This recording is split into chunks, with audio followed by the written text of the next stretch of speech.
What's up YouTube? My name is Caden and you're watching Gas at Garage. Today I am going to be working on my 140cc pit bike right here. I just swapped a 140 engine into it because the old 70 that was on there kind of grenaded itself and I needed a new engine, so I upgraded it. But one big issue I'm having is the rear tire. I've popped a couple of inner tubes on this thing just trying to put the new tire on with tire spoons, and I'm absolutely sick of it. So in the last video that I did on this build, I filled the rear tire with spray foam insulation, which sort of worked, but it's getting kind of squashed down and not working great because I kind of figured it might work with how light this bike is, but apparently it's not working too well. So in this video, I'm going to be attempting to convert this rim from a tube to a tubeless setup. And that'll prevent me from having to change out inner tubes if this tire ever pops, and it'll just make things a heck of a lot easier in terms of how this rear tire setup is working here. So let's go ahead and get started.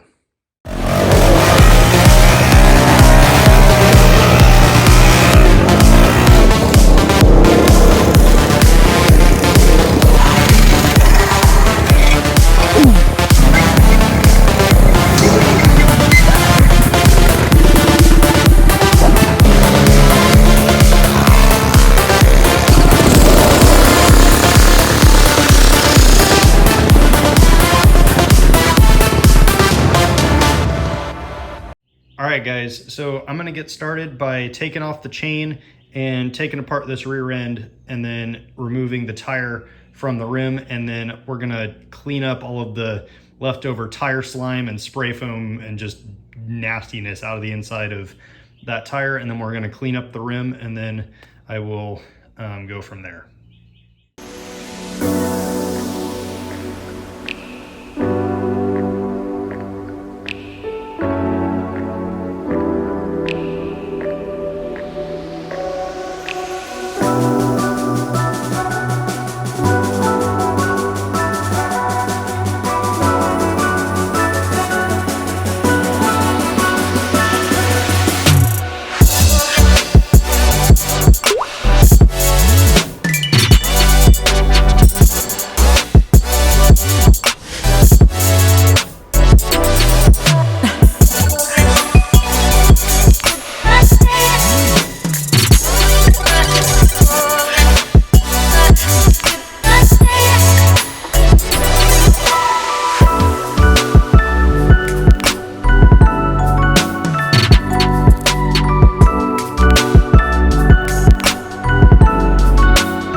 Alright guys, so after about 45 minutes of painstaking labor, I finally got this tube and tire off, and this absolute disgusting mess is the aftermath of a failed experiment with spray foam. It sort of worked, but it got so crushed down, all of the air bubbles in it just kind of got flattened, and it didn't really work out that well. And it made it 10 times harder to get this thing apart. And it also left me with a nasty, filthy, disgusting mess. So now I have to clean all this stuff up because there was tire slime in there also, which is why it's so nasty. So now I have to clean this up and clean this rim off, because as you can see, it is absolutely just disgusting. So I've got to clean this off. I've got to take the electrical tape off of here that I had used to kind of protect the rim from the sharp spokes right there, or protect the tube, that is. So I'm gonna go ahead and get this cleaned up, and I'll probably use a wire brush wheel on the angle grinder to get this nice and smooth, so it'll have a good sealing surface for this. And then I'll have to find some sort of silicone sealant to seal up all of these spokes right here. And then we also have to insert a valve stem into the hole right there. But I think I will have to drill it out a little bit, but it should work pretty well. So let's go ahead and get this nasty mess cleaned up.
All right, so now that I got this rim nice and clean with the wire brush on the angle grinder and some brake clean and a towel, I can now start sealing this thing up with this silicone that I got. This really isn't for something like this, but they also don't make a product that's specifically for doing this. So this is just a general purpose silicone. It's watertight and it should be airtight enough to seal up this rim. And then I've also got a little valve stem right there that I'm going to put in the hole right here, but I do have to drill it out. So that's the next thing we're going to do. We're going to drill out that hole, get the valve stem in, and then we're going to fill this thing full of silicone and let it dry for a couple of days.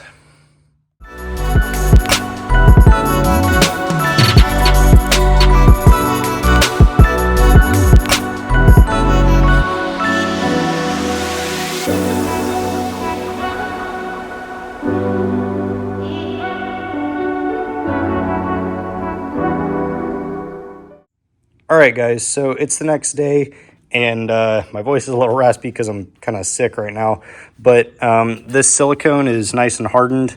Well, not hardened, but cured, I should say. It's still a little squishy in some spots, but it's not tacky anymore, so I think we should be good to go ahead and put this tire on, which I did clean off camera just to get all of the nasty slime and dirt and grossness out of it. But I think before we put it on, I am going to put a layer of duct tape over the silicone right here just to kind of protect it from getting ripped or torn with the tire spoons when I put this tire on. So let's go ahead and do the duct tape and then put the tire back on the rim.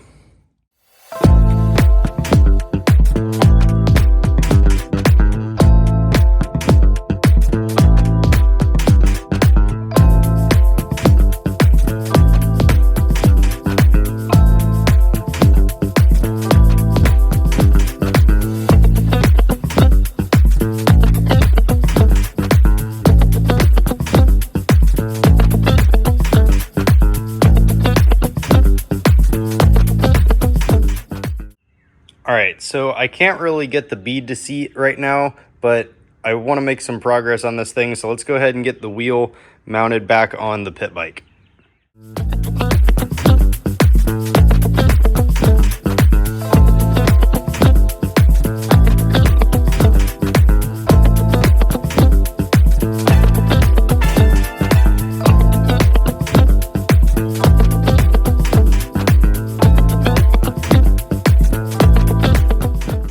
All right, guys, so I just got the tire and wheel and chain and everything back on. I got the brakes hooked up. I got the axle tightened down and adjusted properly. So really the only thing left to do is seat the beads on this tire, which since this originally was a tubed rim, now that I converted it to tubeless, it's going to be kind of difficult to get those beads to seat, mainly just because this tire is so stiff and it's also a pretty small and narrow tire. So I'm going to have to work on this more off camera, but I'm kind of out of time to film this week, so that's going to be it for this video. But that is basically how you convert a small dirt bike tire that is originally a tube to a tubeless setup. So thank you all for watching. Don't forget to like, subscribe, and leave a comment, and I will see you in the next video. Thanks for watching.